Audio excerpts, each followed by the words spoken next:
কথা হচ্ছে মুজিববাদ, জিয়াবাদ। জিয়াবাদ কথাটা আমি জীবনে শুনি নাই। মুজিববাদ কথাটা আমরা ইউনিভার্সিটিতে যখন ছিলাম তখন ছাত্রলীগকে মুজিববাদী ছাত্রলীগ আমরা বলতাম, যারা আমরা ছাত্রলীগ করতাম না তারা।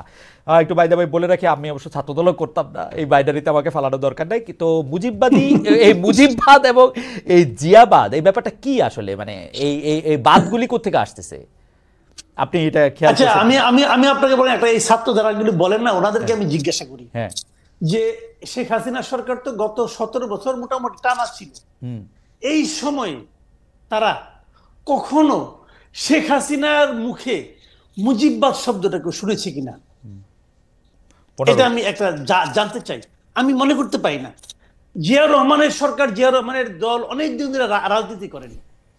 এই জিয়া রহমানের কোনো একজন কর্মীর মুখে, নেতাবাদ দেন, কোন একজন কর্মীর মুখে এত বছরে কেউ কখনো জিয়াবাদ শব্দটা শুনেছে না? জিয়াবাদটা তো নগদ মনে পড়তেছে না, কিন্তু আপনি এটা ঠিক কইছেন। মুজিববাদ শব্দটা না কইলে হাসিনা তো বছরের নাম দিয়ে দিছিল, মুজিবীয় বর্ষ, জায়গার জোনের নাম দিয়ে দিছিল। আমি ওগুলিকে প্রশংসা করছি না, আমি বলছি জানেন এগুলো বলার জন্য আমাদের এই পাটোয়ারি সাহেব এখানে আমাদের জ্ঞান দিচ্ছেন। আজকে দেখলাম পাটোয়ারি সাহেব বলতেছেন মুজিববাদ, জিয়াবাদ হবে না, অন্য বাদ। কি বাদ হবে ভাই? আপনার বাদটা কি? পাটোয়ারি বাদ? বাদটা কি রে ভাই? বুঝান না আপনি আমাকে জিনিসটা। বাদের কথাটা আসে করে, বাদ তো বাদ, সব বাদই বাদ না। উনি যেটা বুঝাতে চেয়েছেন কামাল ভাই, আমি যেটা বুঝছি, জনাব পাটোয়ারি যেটা বুঝাতে চেয়েছে, আপনি যে এখন উনাদেরকে সমালোচনা কইরা আপনার সমালোচনার ফসল বিএনপির ঘরে উঠতেছে, সেইটাতে আমরা এটা পছন্দ করতেছি না। আপনি বিএনপিরও সমালোচনা করেন। ওনার ঘরে উঠলে উনি পছন্দ করতেন, আমার ওকে ফাইন। কার ঘরে উঠবে আমি জানি না। উনি কি চান যে আমি সমালোচনা করে ওনার ঘরে আমার ফসল উঠাই দেই? হ্যাঁ, ওনার তো আমার আজগুবি লোক মনে হয়। কারণ আপনি কোথা থেকে মুজিববাদ নিয়ে আসলেন, কোথা থেকে জিয়াবাদ নিয়ে আসলেন? যে লোক জিয়াবাদ ক্রিয়েট করতে পারেন তার ঘরে উঠা উচিত। উনি কোথায় আসে এত যে কথা বলেন ভাই, এগুলো আমি এগুলো বলতে চাই না। সিম্পল মানে বিষয়গুলো হলো জানেন, এগুলো বলে আমরা সবসময় বলি একটা কথা, আমি বলি সবসময় যে ভাই আমরা একটা ঐক্যবদ্ধ জাতি চাই। আমি আগে বহুদিন ধরে একই কথা বলতেছি যে বিভক্ত জাতি কখনো অগ্রসর হতে পারে না। শেখ হাসিনা এই 17টা বছর ধরে এই এক আকাম করে গেছেন, জাতিকে উনি ভাগ করতে চেয়েছেন চেতনার নামে, মুক্তিযুদ্ধের নামে, ওনার পিতার নামে দেশটাকে ভাগ করার চেষ্টা করছেন। জিয়াউর রহমানের মতো একজন সেক্টর কমান্ডারকে বলে কি উনি পাকিস্তানে চর ছিলেন। আপনারা জামাতে ইসলামকে নিষিদ্ধ করতে চেয়েছেন, জামাতে ইসলামকে উনি দরজা পর্যন্ত, অফিস পর্যন্ত খুলতে দেন নাই। এগুলো তো করেছেন, কেন করেছেন? জাতিটাকে ভাগ করতে চেয়েছেন। ভাবছেন যে ডিভাইড এন্ড রুল, আমি অর্ধেককে ভাগ করে রাখবো, কিছু লোককে দৌড়ের উপর রাখবো, আর বাকিরা আমরা রুল করব। এখনো সেই একই প্রক্রিয়া আমরা দেখতে পাচ্ছি, জাতিকে ডিভাইড করা। মুজিববাদী একদল লোক, একদল জিয়াবাদী লোক, আরেকদল পাটোয়ারিবাদী লোক। ভাই হচ্ছে কি দেশে? হচ্ছেটা কি? আপনি চান কি জুলাই আগস্টের মতো রক্তক্ষয়ী এরকম একটা জিনিসের পরে, 15 বছর পরে, শেখ হাসিনার এরকম জগদ্দল পাথরের মতো চাইপা থাকার পরে, একটা দেশ ক্ষমতায় থাকার পরে আমরা ওই বাইনারি দেখবো যে একবার ইলেকশন হবে বিএনপি জিতবে, আরেকবার ইলেকশন হবে বিএনপির বিরোধী যারা আছে তারা জিতবে, ওইটার মধ্যেই থাকবে। আমরা কোনো ধরনের কোনো পরিবর্তন, গুণগত মানগত কিচ্ছু পরিবর্তন আমরা চাইবো না, কিচ্ছু পরিবর্তন আমরা দেখবো না। না, আপনি আমাকে বলেন তো ভাই, নির্বাচন ছাড়া আপনি পরিবর্তনটা কেমনে করবেন?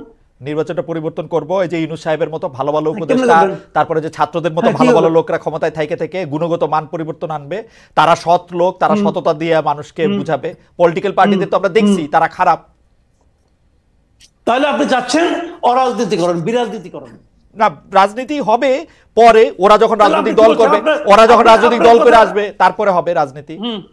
আপনার কথা বটম লাইন তো ওইটাই, রাজনৈতিক দলগুলো সব খারাপ, রাজনৈতিক দল দরকার নাই, আমরা অরাজনৈতিক দল আনবো, তারা কারো কাছে কোনো জবাবদিহি করবে না, ওদের যখন ইচ্ছা হবে ভ্যাট বাড়াই দিবে, যখন ইচ্ছা হবে বই দিবে, যখন বলবে যে বই কবে দিবেন বলতে পারবো না বই কবে দিব। আজকে আমরা দেখলাম যে বইয়ের ট্রাক ধরা পড়তেছে। কেন ট্রাক ধরা পড়তেছে? এটাকে আগে শুনছি, কেন শুনি নাই? যদি বই আপনি ঠিক মতো দিতে পারেন তাহলে তো বইয়ের ট্রাক এনে বাংলা বাজারে এনে বিক্রি করার দরকার পড়ে না। শিক্ষা উপদেষ্টাকে জিজ্ঞাসা করে যে ভাই আপনি কবে বই দিবেন, আমি বলতে পারবো না কবে বই দিতে পারবো।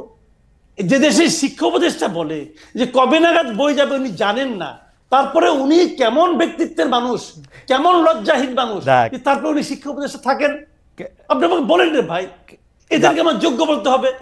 ভাই আপনি আমাকে শুনেন, উনাদেরকে আমি খুব ভালোবাসি, কোনো সন্দেহ না, আমি খুব ভালোবাসি। আপনার ভালোবাসাটা একটু একটু একটু না, একটু না, কঠিন আপনি ভালোবাসা। আমাকে বলেন, আপনি শুনেন, আমি তার চেয়েও ভালোবাসি আমার সন্তানকে, নিজের সন্তানকে। জি, না, জি। আমার পুত্র প্রায়ই বলে যে বাবা গাড়ি চালানো শিখবো আমি। ওর তো গাড়ি চালানোর বয়স হয় নাই, অথবা বুড়া হয়ে গেছে, কিছু একটা হচ্ছে। এখন আমি একটা গাড়ি কিনলাম, বললাম যে যাক আমার ছেলে গাড়ি চালাতে চায়, খুব ভালোবাসি, বাবা তুই চালা। আমরা পেছনে যা পরিবার নিয়ে বসলাম, কি লাভ হবে? ওই পোলা মরবে, আমরা পুরো সপরিবার মরবো, গাড়িও নষ্ট হবে।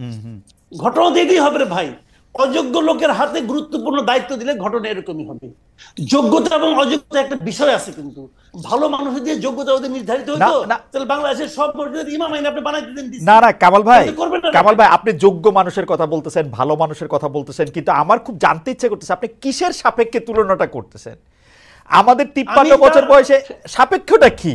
মানে কারে আপনি ভালো মানুষ দেখে এদেরকে আপনি খারাপ মানুষ বলতেছেন, কারে আপনি ভালো অ্যাডমিনিস্ট্রেটর দেখে এদেরকে খারাপ অ্যাডমিনিস্ট্রেটর বলতেছেন?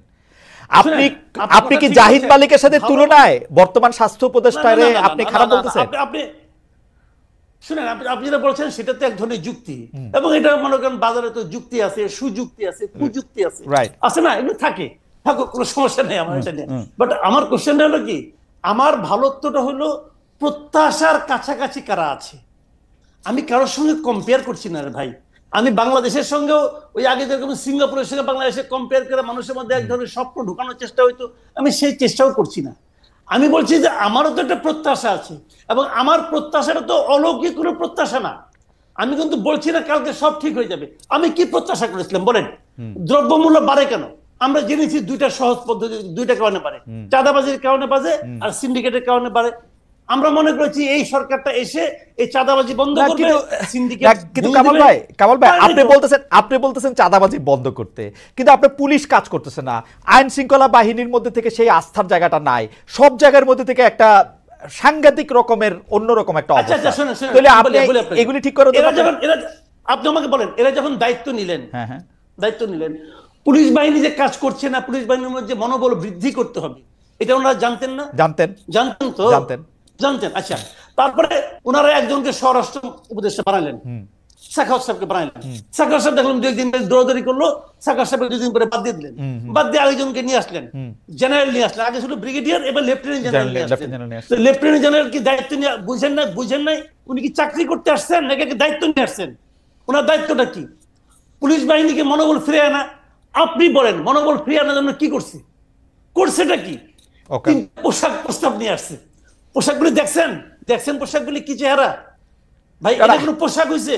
আর এই পোশাক চেঞ্জ করে মনোবল বাড়াই দিবেন? পোশাক চেঞ্জ করলে মনোবল বাড়ায়? কিছু একটা তো শার্ট পরে আসছে, আমি পাঞ্জাবি পরে আসছি, কিছু একটা তো করতে হবে, চেষ্টাটা তো আছে। কামাল ভাই আমি আবার আসতেছি আপনার কাছে, আপনার বক্তব্যের কিছু